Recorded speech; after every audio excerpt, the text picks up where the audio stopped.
All right, welcome back to Lionheart Radio. I'm your host, Rick Alexander, founder of Lou Aviv in San Diego, California. And today I'm joined by Doc and Tommy. They are the founders of the, can we say the AdventureFit empire? You guys ready to call it an empire yet? Yeah, it's definitely an empire. It's definitely an empire. I mean, it's probably not same level as the Roman Empire yet, but it's at least as big as. Yeah. You're getting there. Yeah. You're conquering it still. Got it. Yeah, that's right. So you guys have... we get a few girls. Right. So what is all involved in the AdventureFit empire? You guys have the radio and you have the travel. Is there anything else? Take it away, Bill. So AdventureFit is my baby. Or do you want to be a founder as well? Yeah, fuck it, I'm a founder. Yeah. I'm also no longer a virgin. AdventureFit's my baby, and it started off a few years ago. I wanted to combine adventure travel with kind of a fitness element because I was at the time I was doing a lot of CrossFit and really loved that kind of style of travel. And when I would travel myself, it always bugged me that I could never find anywhere to train. You know, it was kind of like I used to party, used to see all the sights, used to do all the cool stuff, but I couldn't justify all that a lot of the time, and I couldn't really train hard, and it was always like kind of like a pain for me. So I was kind of like scratching my own itch, and that's where AdventureFit Travel came from. And me and Tommy have been mates since I used to coach with him back in the day, and then we started up AdventureFit Radio, and here we are. Bob's your uncle. Yeah. Hey, just quietly, do you scratch your itch or do you itch your scratch? You definitely scratch your itch, mate. Yeah, absolutely. Yeah, it's a silly question. Let me ask you this. When the mics aren't turned on, are you guys talking like that all the time or what? It depends. Look, we just had half an hour in between Ross Clark-Jones and the show we're having here with you, and we literally were on our computer, and Tommy would say something to me, I'd be like, yeah, man, yeah, sweet. Yeah. And we were kind of like, we have a business side where we can knuckle in, and then, but if we're actually just just shooting the shit and hanging out, then it's another level. It's full of cock gangs. Yeah, the reason I'm asking is because you guys decided, so you had the AdventureFit Travel company, and then you decided to start the radio show, and you guys had this, I'm assuming this banter, these things you wanted to say. What was the impetus behind? No, I mean, I suppose we just wanted to. We had access. We have access, to a lot of high level athletes and stuff through AdventureFit Travel. And it was kind of like, it'd be cool to interview these guys.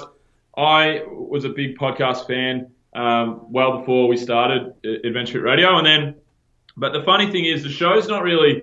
We're not a fitness travel. We're not a fitness adventure and travel show at all. Really. Not really. Yeah. No, and we don't really want to be. No. Like me and Tommy from the start. We had Mac, another one of our guys that works with us at Adventure. We had Mac on board at the very start, and the fitness stuff, like, we love meeting the people. We'll always get a real kick out of, like, if it's, a CrossFitter or a weightlifter or a nutrition coach or whatever. That's all good stuff. And our listeners like to hear those, those stories and take things from it. But it doesn't excite us, would be fair to say, right? I guess not as much. I guess the content doesn't excite us. I mean, the people. Not as much. But the people are great people. We hate the people. We essentially hate the people. Now, look, like, Bill and I are fucking huge pseudo nerds.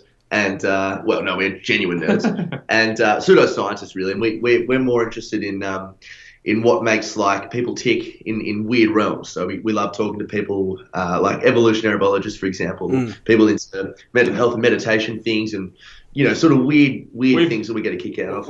We just like telling interesting stories. Yeah. Like we've had on our show, effectively we are a fitness-based show. Most of our shows are probably fitness-based, a lot of mindfulness stuff. Mm-hmm. But, I mean, we've had porn stars, astrophysicists, corrupt cops, child soldiers, big wave surfers.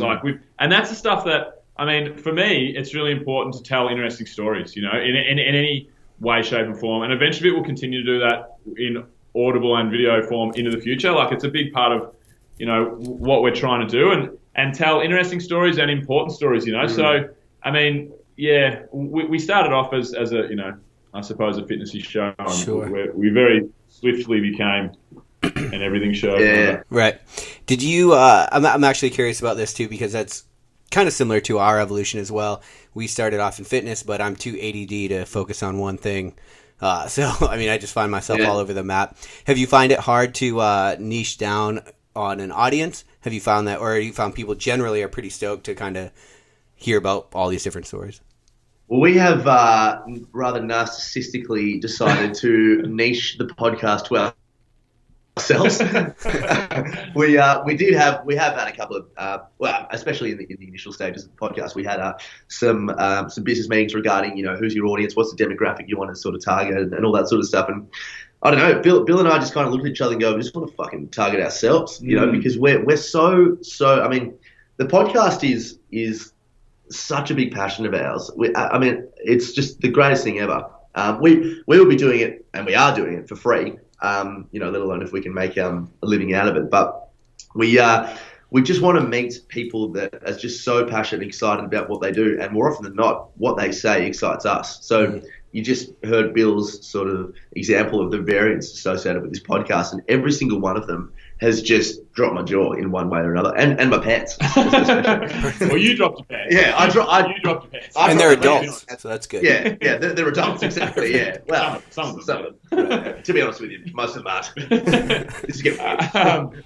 Yeah, but I think it's just, I mean, we can try and please other people, Rick. We can try and build a perfect avatar and try and market to those guys and try and push for one certain niche that we want to, get more listeners in. And if we really wanted to have the biggest show possible, then we would just strictly do fitness-based people. I mean, we have easy contacts with all sorts of walks of life in the fitness industry, but that doesn't excite us. So, I mean, it does. We want to give that to people, but we want to do stuff that we're genuinely excited by, and that's why. I mean, there's nothing worse than you're listening to an interview and you're like, another podcast, and you're like, fuck, this guy's not doesn't even care. Doesn't even care. Like, me and Tommy are genuinely pumped every time we sit down and talk to somebody. I mean, we've had a few stinkers. Yeah, we've had a few absolute shockers. Yeah.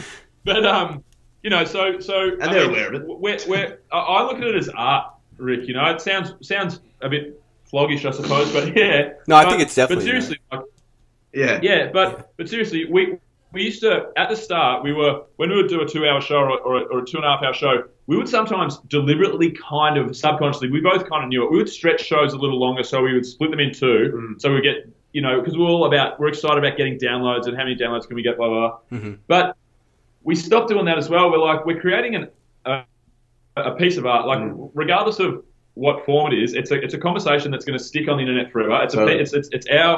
It's our creative exploit, and rather than do stuff that's going to get us the most downloads, it's going to get us an extra show if we break a show, but we want to be proud of what we do, proud of the conversations that we have. And I'll tell you what, I say to people all the time, people listen to the show and they'll say, hey man, listen to your podcast the other day. That was great. And I'll say to them, oh, I fucking love our show. It's better than great, mate. It's so fun. I can genuinely say that, I'm very, very proud of, what we've been able to do and the conversations we've been able to have and the friends we've been able to make from, And, I think with podcasting, it's popular to niche down for a certain specific show audience. But I also think that most people are representative of you guys or of me. Most people are generally interested in more than one topic. And then the other side of that is, there's things from evolutionary biology that you can learn about fitness. And that's what I think really excites me by listening to a show like yours, is you get all of all those different perspectives help you connect dots in different niches, if that makes sense.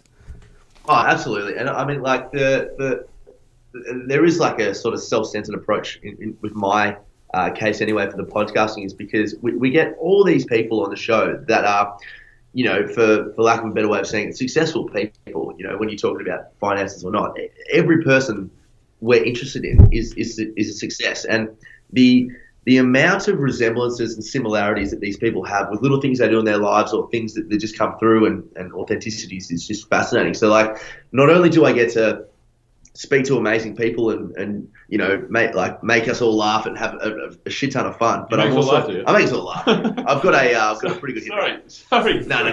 You are. I'm quite funny. I'm in case you can't tell, I'm well girthed as well. But like you just get to learn about how to fucking just do what you want to do.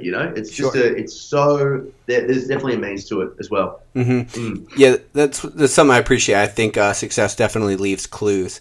In the spirit of that, like with all of the people that define success in their own different metrics and in their own right, what have you guys seen? Do you think are there anything that pops out as like common common themes between all of the guests that you guys talk to that makes them successful? You could probably name a few here.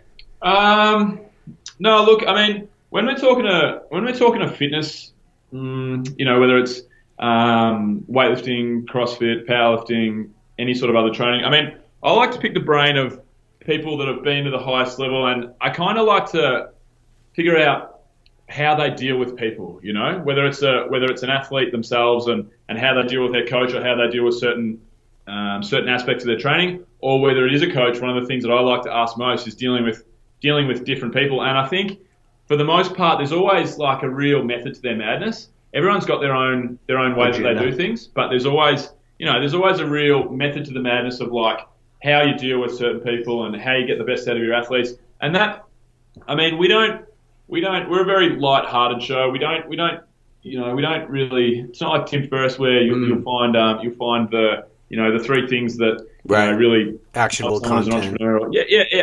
Actionable stuff. Sure. But I just definitely pick little bits and pieces from everyone, and I think there's definitely a common thread with our high-level coaches and athletes that we get, that they're all really good at dealing with people, in their own different way, See, I feel like it's, people talk about the hacks they have, people meditate and they have daily routines and they have all that sort of stuff. But the biggest thing that I see in the people that we get on the show and the people we talk to and what I try to take from it as well is authenticity. And from that, a really good baseline level of self-awareness. I think that everyone that we get on the show that I believe is successful got that way because they know exactly who they are, and then from that they know what they want to do in life, and that takes into account entrepreneurs and innovators, and takes into account people that have got to the level that they need to, because if there's any sort of doubt, it's just going to stunt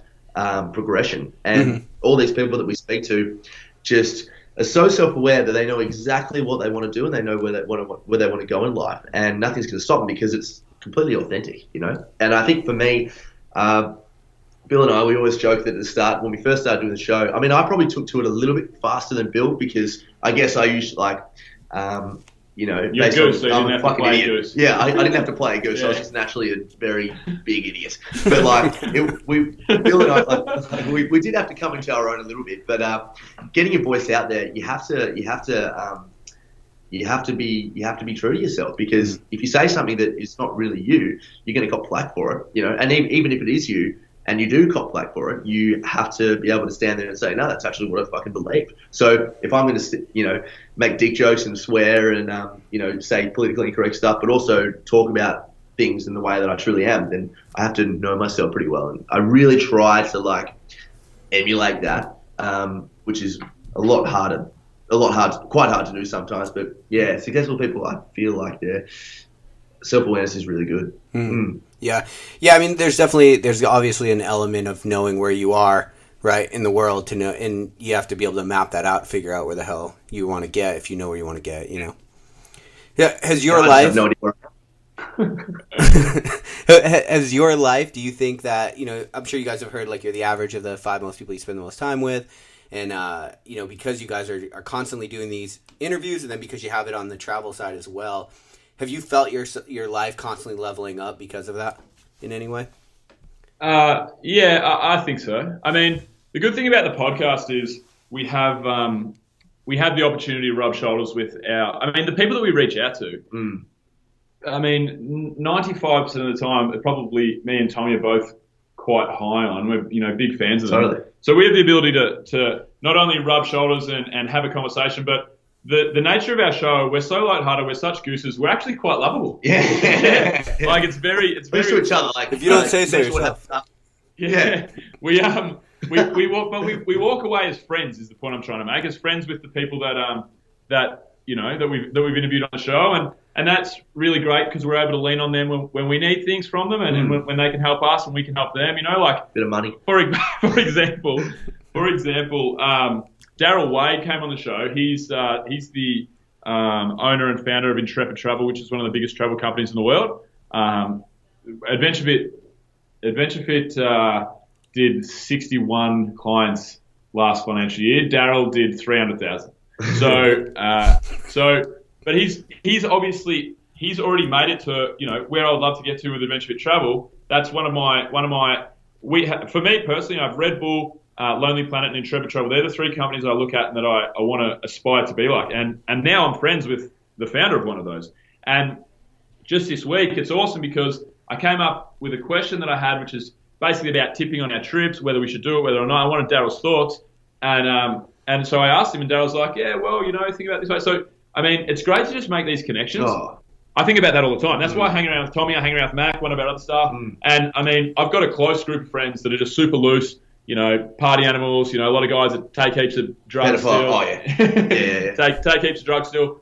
Those close group of friends are always going to be my friends, and I'm always going to make time for them. Sure. But I've got an extended friendship group that's filled with a lot of, similar kind of guys, similar kind of girls, and they're always going to be my friends. But, I mean, in life, you get to a point, I think, where you pick and choose where you allocate your time. I have fuck all time in the week now. I really, really have very little time for myself, and then a very, very limited time, but I always try and allocate time to my friends. And just by the nature of that whole, you are the sum of, the people that you hang around most. Just because of that, there's people that, I've fallen off with because I just don't value, the person that I am in those circles, So, I think about that kind of stuff all the time and try and aim my life around it a little bit. Yeah, I mean that's a difficult thing to balance, especially when you're trying to grow something, right? I mean, that's something I've noticed is starting a company when you're trying to grow something, and you got you still have those friends that you love that are trying to live a certain lifestyle, and you just realize it's not going to be that compatible with trying to build something because you have way less fucking time. Absolutely. No, that's right. And I mean, and it's never anything, and it's not negative at all. It's just my life and that's their life, and it just doesn't, like you say, it just doesn't link up. Like I said, these I came up from a pretty loose background as I was a young dude, and these guys are always going to be my friend. And if they ever need me there, I'm always going to be there, and I'm always going to love them, and I'm always going to have the memories that I have. But just what I'm trying to do, and this sounds wanky again, but I mean, what I'm trying to do is I'm trying to impact the most fucking happiness on the world through fitness, travel, adventure and conversation. Yeah, this is what I'm trying to do now. So it's just things that are negative that are going to take me down the wrong path. They're just in my way, and they're stopping me from helping other people have a sick time or have it Yeah, sure. some enjoyment. Yeah. So let's switch gears a little bit to the travel stuff. So what does a typical trip look like for people that sign up for one of your travel trips? Yeah, so basically a typical trip would be something like say an 8-day trip to Thailand, Mexico, Bali, Iceland. But let's pick Thailand was the last trip that we went on. So we took a gym, actually. We took a CrossFit affiliate. So it was a private trip. We took them to Koh Tao in Thailand. And that was a 7-day trip, actually.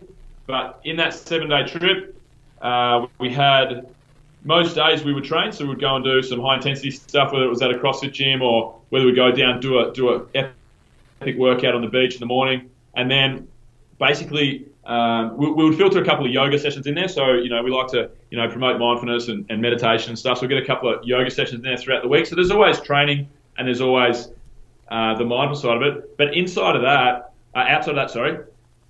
all we're trying to do is just have as much fun as possible. So what I do, I sit down, and I know the listeners won't be able to hear this, but I sit down. We don't have any paper in AdventureFit basically, but we do have this. This is my one scrap pad. Everything else is online. But I sit down and I scribble out ideas and different itineraries, and I just try and fill them up with as much fun as possible.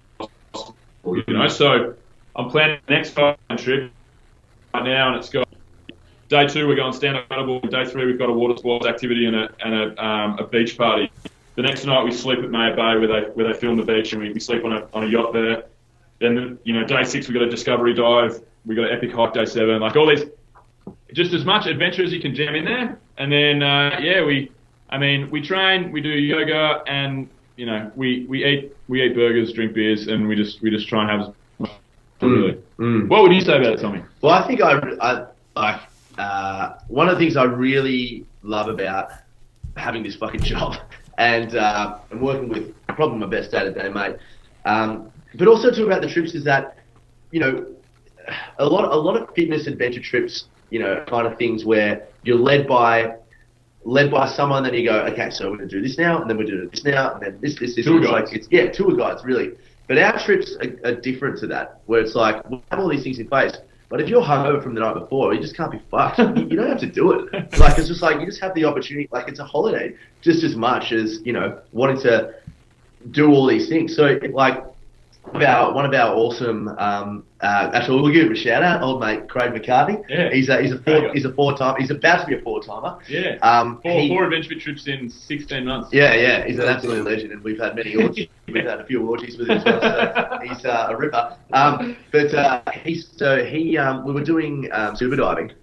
In Mexico, actually, in a cenote, which is cool, just a bit of a plug. Yeah, I've been around the world. And it just wasn't for him, and that's totally cool. So all he did is, I think he just had a beer, he had a cerveza, and sat on the beach while we went and did it. So like, there's no standard or there's no expectation. I think the biggest thing that I get asked as a tripper, I guess the leader of his trips is like, oh, you know, do you have to be fit? Do you have to this? It's like, you absolutely do not have to be fit. If you want to do these activities, by all means do them, and we're going to lead you and allow for that to happen. But if you just want to sit on the beach and just become really good mates with like-minded people, then totally that happens. It absolutely happens. I think the thing that I like to, you know, from the very start, I didn't want to be a typical travel company. I wanted everything that came from us to be really authentic. That's kind of like what we said about the podcast. Like, we don't bullshit. We say exactly how we feel. Yep. We say things that come across the wrong way. I say very fucking politically incorrect things all the time, accidentally, but that's who I am. Right. You know, but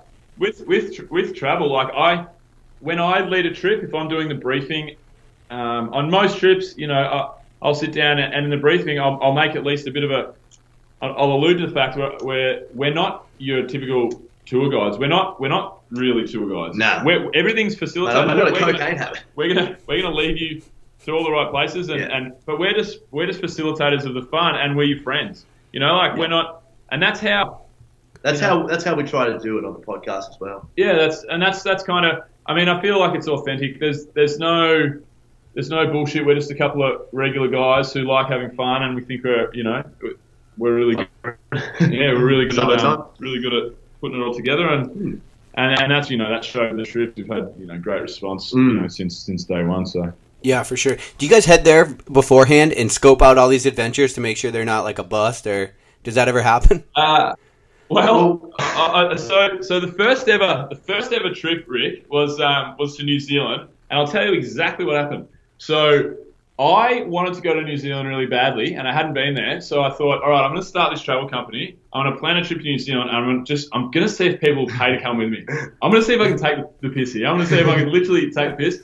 Anyway, we arrived in New Zealand. I'd never been there. I got there like a day before. We arrived in New Zealand, and all the clients arrived and ready to go.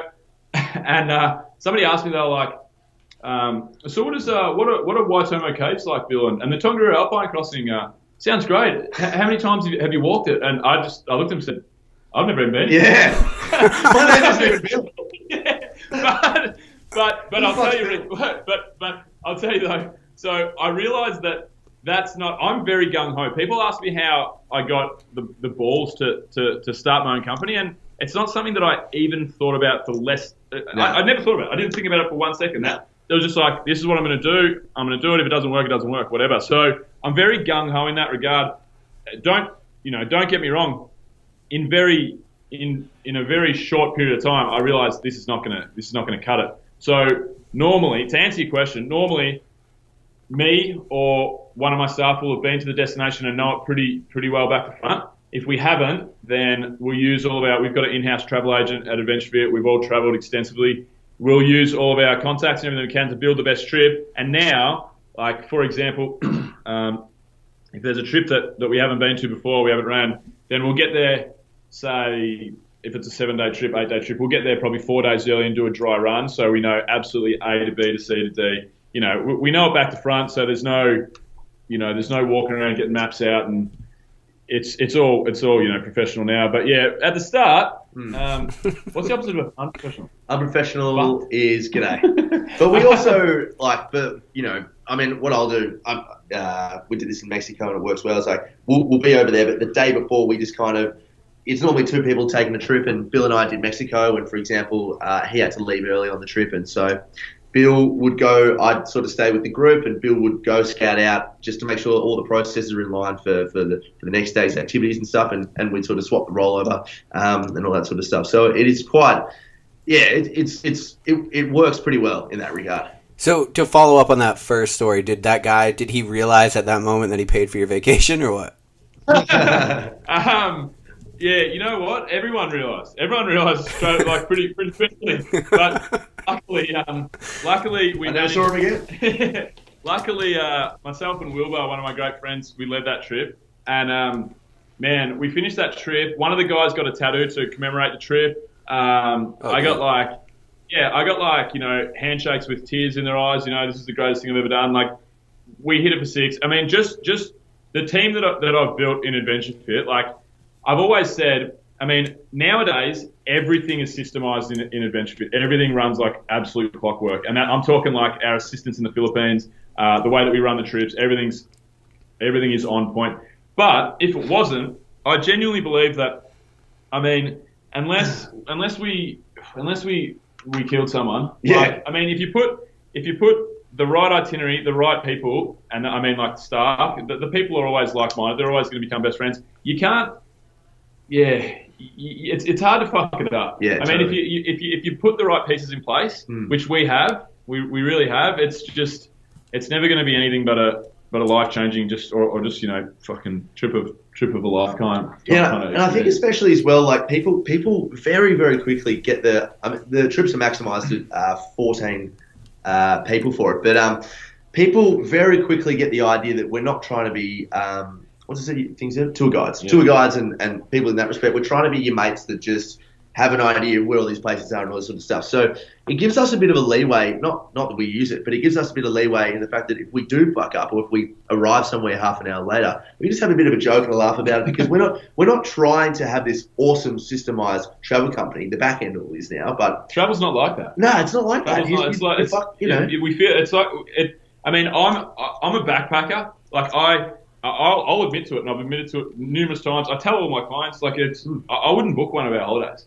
I wouldn't book one because it's not the way that I travel, you know. But that's not to say that it's not there's so many people out there that like to have everything, you know, everything put in place for them, so on and so forth. I like to be more rogue in what I do. Mm-hmm. But that's kind of, and that is reflected, everything is a reflection of the personality that puts it together, you know. Just our show is a reflection of me and you, obviously. And AdventureFit is a reflection of, like, it's like me looking in a mirror. And that's this you know, laxness, I suppose, is because that's how we are. That's how travel is. I mean, you got to be able to roll the punches. You got to be able to relax. No one wants to be on, you know, no one wants to be on military to the second, you know, time to be everywhere on a holiday. It's just not authentic. It's not how it is. No, right. Unless you're an ADHD. Yeah. So anyway, for all the places that you've gone. Absolute a massive AdventureFit ad, but it's turning out to be. So www.pornhub.com. No, it's good. I mean, so for the adventure-minded person, or I would say the fitness-minded person, someone that's into the active lifestyle, where do you suggest people go? Where do you think is a cool spot for that? Because I know now with the advent of CrossFit and with the growth of fitness as it is now, there's a lot of people that go on vacation and have that mindset, like, fuck, I kind of want to train, or I want to be more active. So for those people, where do you suggest that they go more? And you can plug your trips, or if you could just tell us locations, like whatever you think, experiences. I'm not going to plug any of our trips at all. I'll tell you what I will plug. I'll plug South America. And Tommy's heard this 50,000 times because I have a travel question at the end of our show. And then anytime anyone mentions anything about South America... Oh, mate, it's my favourite place in the whole world. So for the listeners, that was actually Tommy doing it. Yeah, that's right, yeah. Believe it or not. But I always recommend people to go to South America because that's what sparked everything for me with my travel. I mean, if I didn't do it's funny because we had Rusty Young on the show who wrote a book called Marching Powder, which was the catalyst for me going to South America, which was the catalyst for me just starting a life of travel, which was the catalyst to me, you know, starting AdventureFit, which is the catalyst to AdventureFit Radio. So it all came. And what came after that? Catalyst for me, actually saying the word catalyst. Yeah. But South America far and away is my favourite part of the world. Really? But it's just because it's so raw and kind of like, I use the word backwards a lot. I like to feel like I'm out of my comfort zone, and then I really feel like I'm traveling. I mean, I've done months of travel in Europe, and I had a great time, don't get me wrong, but I feel very comfortable there. So I don't like it as much as when I feel like where have I got myself to here? But so there's that real excitement to South America. But then every day that you travel in South America, you see something different. We were in Bolivia at one point, and what we would do is we would party, and then we'd go and do some like sightseeing activity or so. This is before AdventureFit. This is like party travel days, I suppose. Yeah. But we would party, light it up, have a great night. Then we would go into the Amazon from Bolivia, from La Paz, from the capital. We'd spend a few days in the Amazon. We would come back, party in La Paz. Then we climbed a 6,000 meter snow-capped mountain. Then we would come back to La Paz. We'd party for a bit. We'd go to the salt flats in Bolivia, which is one of the most otherworldly places you've ever seen. And that's the whole trend of South America. It's got that many natural wonders. It's unfathomable. Like there's all the ruins and all the culture from the Mayans into the Incans into just the local people down further south. And yeah, I mean, I always just recommend people to head to South America. Training wise, I mean,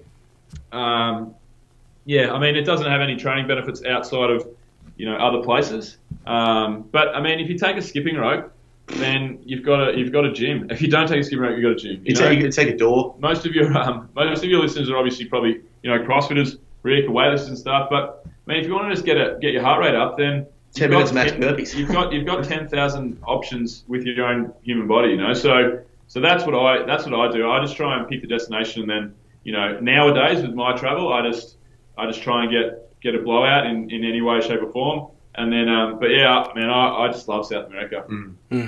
It seems like trips like that would be really good for even the serious athlete that wants to end a periodization in their training and then just fucking reset, like get that mind reset and like really connect with culture, with everything going on, and then come back and hit it hard in training.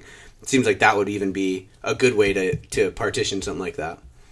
Yeah, well, there's CrossFit gyms. Sorry to cut you off. There's CrossFit gyms all over the world now. So if people do want to, I mean, you go through South America, you go through Southeast Asia, like you can find barbells, you can find lifting platforms. I mean, if you want to do it that way, then it's actually there now. The day and age we live in now, with like CrossFit, the advent of the internet, like you can find all that stuff. So, I cut you off that time. No, I was just going to say, like I try to keep myself relatively serious within CrossFit, and I think the Mexico trip that we led at the start of this year was about a week or two before the Open, and it was great for me because I was just able to get rid of all that sort of extra weight that I had I just did 10 minutes max burpees every single day, and it just put me in a really good stead for the Open. So like, I mean, you don't need, I mean, obviously for CrossFit specifically and for powerlifting stuff, you need some fucking external weight, but if you just want to stay fit, you can absolutely do that with nothing. You just need your body. Yeah. I mean, a lot of people, I mean, especially in CrossFit, I think that get serious about it. They end up spending so much fucking time inside of the box, right? You spend 6 hours a day, and we forget the lifestyle aspect. So it's cool. Like one of the reasons I want to have you guys on was to actually talk about that. Like, I think there's a lot that the athlete who is wanting to be more serious or wanting to be better can take away from that, because I think a lot of times we get the lifestyle part of it wrong. The whole life becomes about what you do inside of the gym, what your fucking metrics are, what your AMRAP times are. Yeah, totally. 100%. And the thing that used to put me off with CrossFit, and I'm probably all these people are listening probably CrossFitters, but the thing I hate everyone that does CrossFit. Fuck this guy. The thing that put me off. Yeah, exactly. Yeah. And that was nice having you on the show, Doc. Yeah. That's been, little shit. But shit travel. In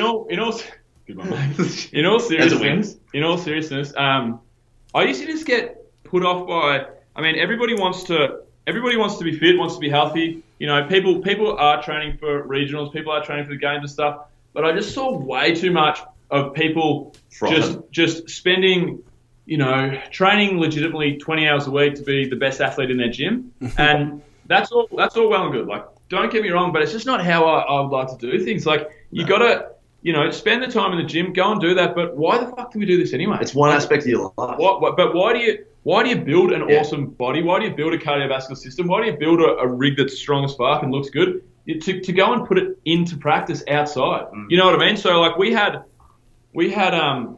and not to make it an ad about AdventureFit again, but we had a chick on one of our New Zealand trips. We did an ice climb, so it was glacier climbing with ice picks and crampons. And nice. It sounds heavy, but it starts at like a 45-degree slope, and if you can get over that, then you move up to the next one, which is a bit steeper, and if you can't, you stay at that level and you just play around or whatever, and everybody has a good time. But we had this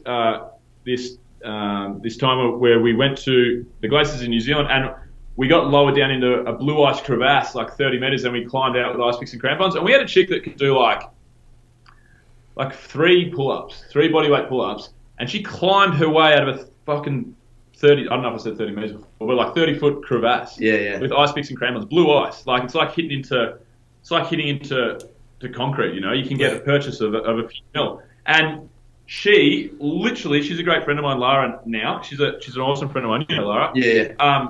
She literally, that changed her life. She's like, I can't believe what I can fucking do now. I never imagined that I would ever be able to do anything like that. And that's the whole reason that I think that we do things like CrossFit is because, Definitely. I mean, yeah, cool, you can snatch 60 kilos, but what about, I mean, the whole CrossFit thing, and I don't CrossFit anymore, but the whole thing is, it's all about application to life, Right. I mean, that's why they build the functional fitness thing in the first place, right? Yeah, that's right, and they talk about it all the time. So everything that we do, it's just we do it so that we can optimize ourselves and go out and attack the world. So that's what we try and do with our holidays, and that's kind of how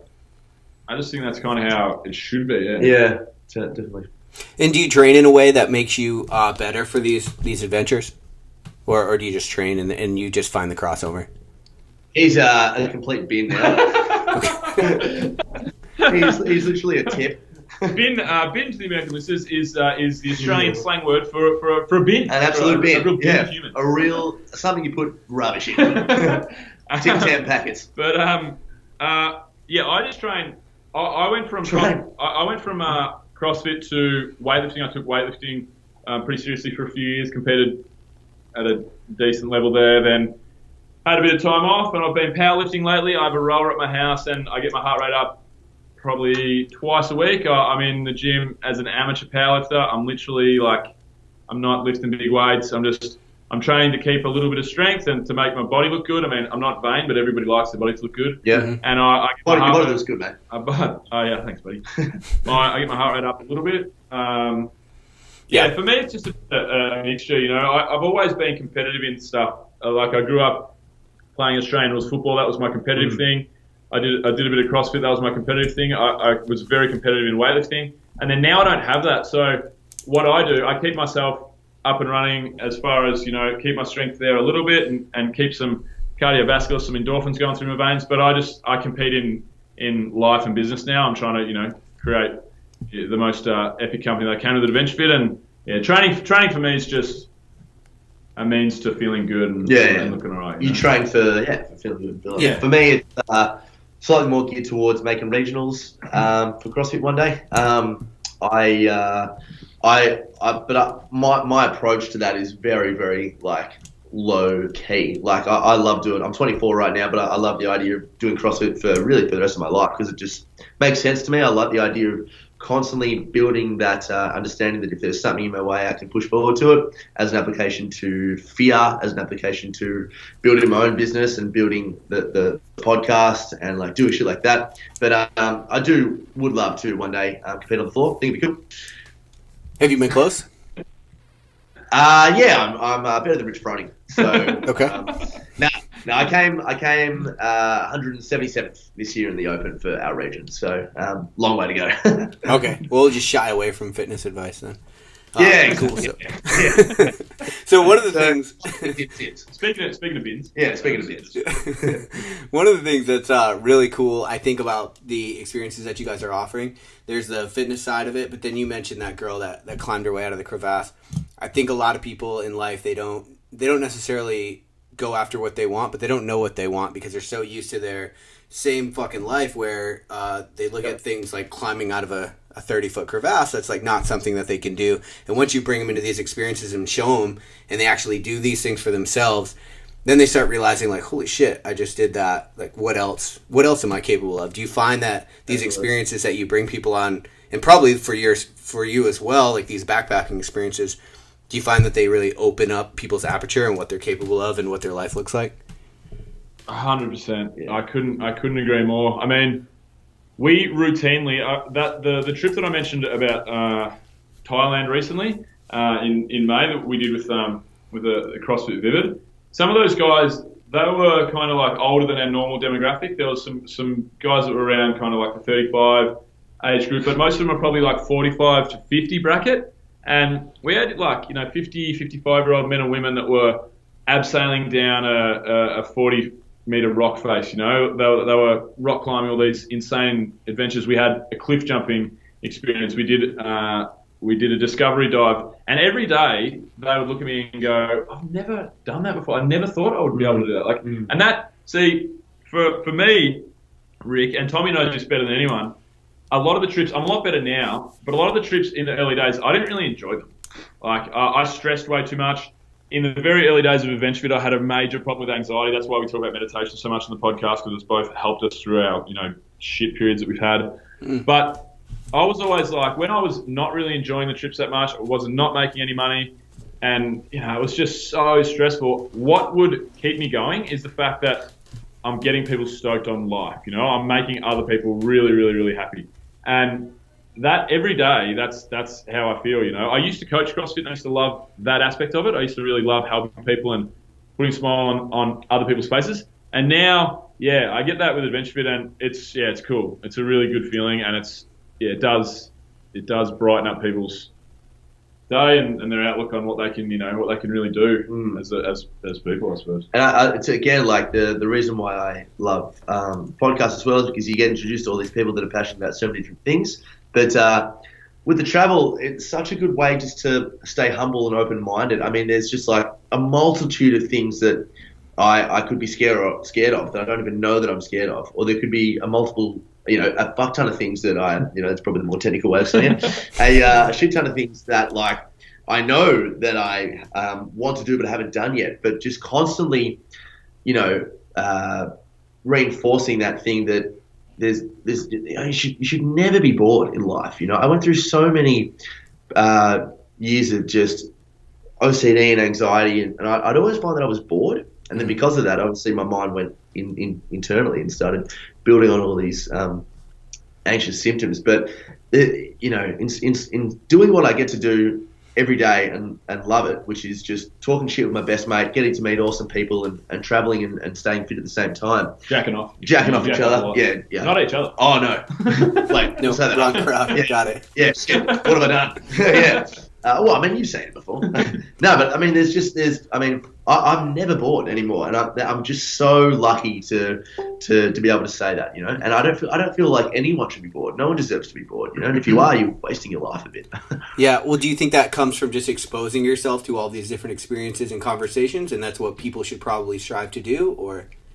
Look, I just started a mental health company business myself, and like boredom, I think is one thing I really want to do in that is, again, remain super authentic, and I don't want to be someone to say, because Bill and I, do what you want to do. Bill and I do, and it's awesome. We get to travel the world and it makes us happy every day. But like, Bill will be the first one to let you know that's not his life. He's behind computers setting up these trips more often than he's actually out there doing it. And with myself, I think it is. What was your question again? No, you said that people should. I started killing this. My brain. Yeah. No, you just. Just went. Absolutely. Yeah. No, whatever that plug was, we can get back to it. But you mentioned that people are bored in life, and it seems like it seems like you get around being bored in life and letting these like negative thoughts kind of manifest by exposing yourself to different adventures and experiences. And I'm wondering if that's the advice that you might have for for other people in that Look, situation? I mean, it's definitely advice. I think, like the word advice for me, honestly, is something you ask for when you already know the answer, but you aren't really yet able to come to terms with it. But look, like boredom isn't a good thing for anyone, and that's very objective in saying that. No one would say that they enjoy being bored. Sure. But for me personally, so that's what I was trying to say with the My Mate and stuff, and talking about anxiety in an open and honest way. I guess it's a thing of, for me, facing fears and constantly putting myself in uncomfortable situations and learning and talking to similar people. That's how I derive my own happiness, through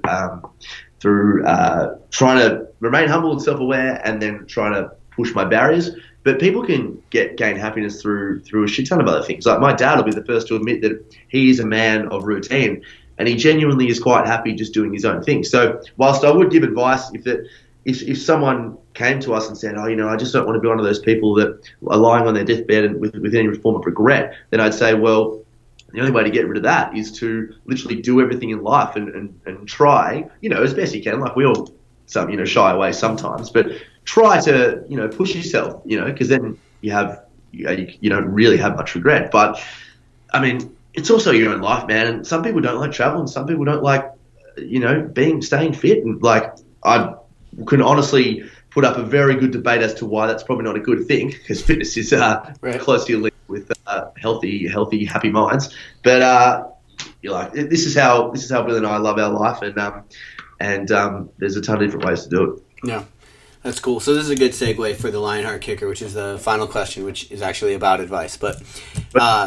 and you guys can tag team it if you want, or answer it individually. But based on all the experiences that you've had and all the things that you've done up until this point, if you could give blanket advice and it were guaranteed to be translated to every language, everybody would hear it. They might not all follow it, but they definitely hear what you said. What would you tell people? Don't eat the yellow snow. I'm joking. Well, what's up with that? Well, I mean, yellow snow is more urine. Oh, gotcha. We don't have a lot of snow here, but it sucks.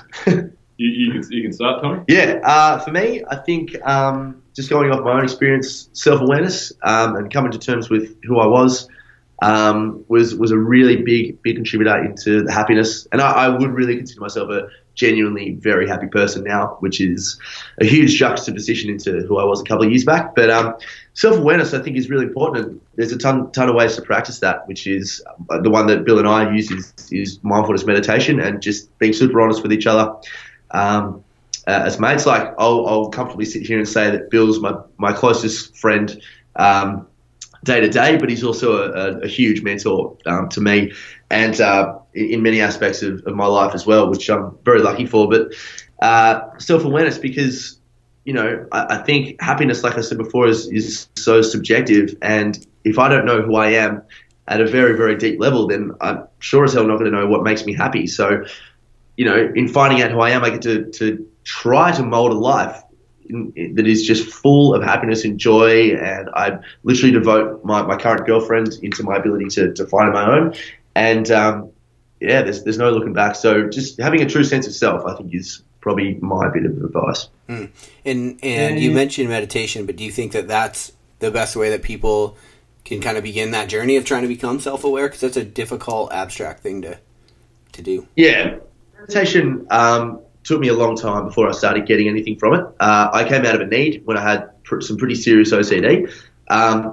But meditation helped me just sort of, become aware of the thoughts and the things that I did in my life that kind of amplified the shit that I was going through. And it kind of showed me as well the habits that I had in place that weren't super positive either. But so meditation is definitely one way to do it. But there's a ton of things like reading, I think, as well, and self-help books are fantastic, but also just talking in a very open and honest way with other people. Because you learn, and if you really try to take in what people are saying to you and become a good listener, then you really start to get a grip on people's happiness and why it's so different from yours and why people are so different. It's like, I mean, I could talk to someone who's a professional lawn bowler. I'm like, what the fuck, man? Like, how are you bored all the time? But they could speak to me with such passion and authenticity, and I'd be sitting there going, wow, you genuinely get something from lawn bowls here, and I've got to take that in. It's my responsibility as a human being to remain humble and open-minded. So for me, meditation is good because it allows me to practice my focus and my ability to see thoughts come through as they are and don't identify with that. But there's tons of other things. Cool. I mean, yeah, so advice-wise, I mean, I can only go off things that help me. Sure. So, and like Tommy said in one of the last points he was making was, I mean, everyone's different. And AdventureFit Travel, we're talking about that might not be for everyone. Then, what makes people happy also isn't for everyone. But something that's worked for me that I think is a good thing to impart, I suppose, is last year in December, I went through a really rough period where I had lots and lots of anxiety going on and been a long 3 years building up AdventureFit, and it had kind of gotten the better of me.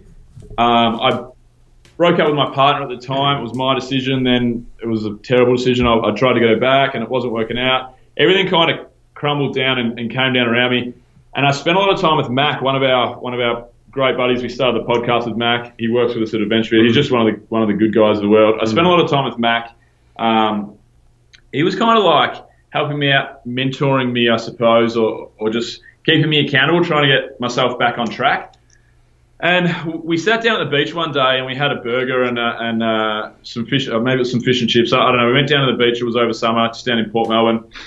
And we had a real long discussion, and he told me to close my eyes and picture something that makes me happy with AdventureFit Travel. And I closed my eyes and I couldn't think of anything. He said, all right, well, close your eyes and picture something that makes you happy. What's the first thing that comes to my mind?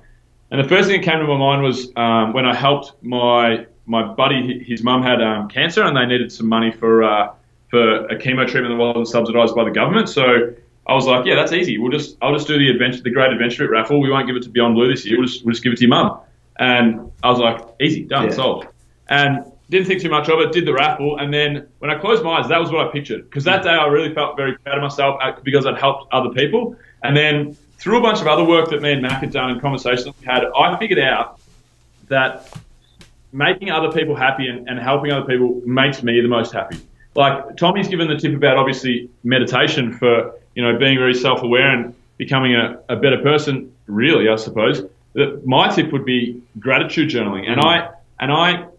And for the reason that when you impart gratitude, when you feel grateful for what you have and you impart gratitude on other people, or if you just do nice things, kind things day to day for people, it actually makes you feel good. Yep. And that's it's the easiest thing to do. One of the best books that I have to recommend that I love is what's the Dale Carnegie book? How to Win Friends and Influence People. How to Win Friends and Influence People. And great book. It's just a day-to-day guide on like how to be a better person, how to listen to people better, how to help people better, how to be a better friend. And I think, there's a real positive aspect to doing positive things for others, and I think it's really underrated, And so there's never really a true selfless act, because if you're doing something really kind for someone else, you get huge fucking benefits out of yourself. Well, even from a scientific perspective, they've literally done tests, and there is an equal amount of dopamine or feel-good hormone released from doing something kind to someone else as opposed to receiving something from someone else. Like it's literally that's interesting. Evidence-based. That's right. And I started to figure that out. I've got a quote on my wall, and it's not on my wall, it's on my vision board. When I was going through this rough period, I was talking to one of my assistants, Alvin, in the Philippines. He's like a little brother to me. And he said, he did in like little quotation marks, the best thing to do in this life is to make other people happy. And I said, I thought about it, I'm like, yeah, I suppose it is. Yeah. I said, who said that, Alvin? And he takes quotes on the podcast. He edits our podcast, so he takes quotes for all of our guests. And we normally promote the guest post. And he said to me, you said that. And as soon as he said it, I remembered it. I'm like, I did say that. And that's on my vision board, because that's my whole thing now is I know that that's going to be a positive impact on the world, and it's going to make me the happiest I can be. So my if that's advice or whatever, that's how I try focus more and more than your average stuff, I suppose, is trying to help other people. And it sounds so cliche, doesn't it? But there's a reason why it is cliche. It's because it's universal truth. Yeah, that's right. So that would be my bit of advice, something that always helps me and keeps me in check, I suppose. Yeah, that's cool. You mentioned gratitude journaling real quick. Do you have a practice that how do you do that? Yeah. Look, I do.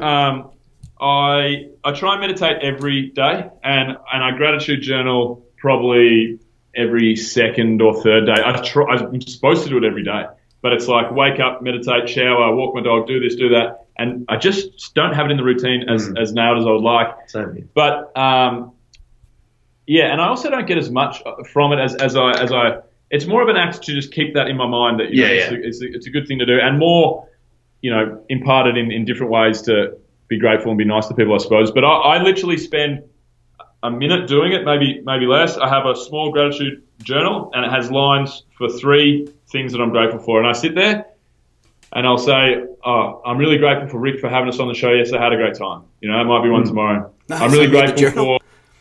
No, you didn't make it. I said mine. It might be. Yeah. Example, bro. We're done.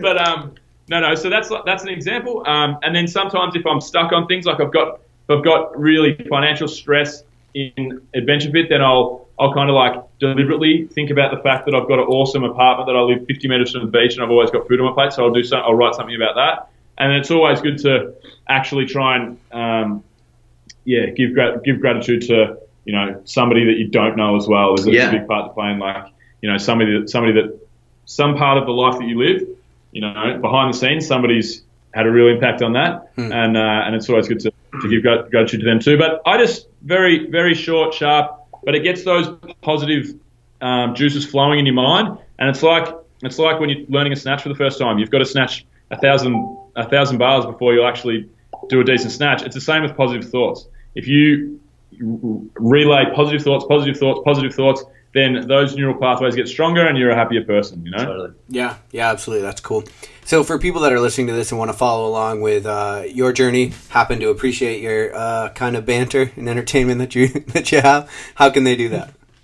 Probably 3 things we can plug is, number 1, the podcast at AdventureFit Radio. So AdventureFit is one word, radio, straight into an AdventureFit Radio. Cool. And then Bill and I have our own thing. So he's got, which I'm a part of, obviously, AdventureFit Travel. Same thing, AdventureFit Travel, one word. And then for me, it's the Mind Mate, which is my little thing on the side. Awesome. Yeah. AdventureFitTravel.com, you can find all our trips and all of our podcasts and so forth. And then... and Pornhub.com, obviously, which is a little thing we're doing on the side, which we'll probably allude to a little bit later on. Perfect. Yeah, we'll link all of those up in the show notes, including the Pornhubs. Exactly. Yeah. Awesome. Well, thanks for being on, guys. I really appreciate you taking the time. Thanks for having us, Rick. Cool. Thanks, guys. Thanks for listening to Lionheart Radio. I hope that the information from today's show will make you fitter, happier, and healthier. For the show notes of this episode and every episode, head to www.lionheartrad.io. Yep, just like Lionheart Radio.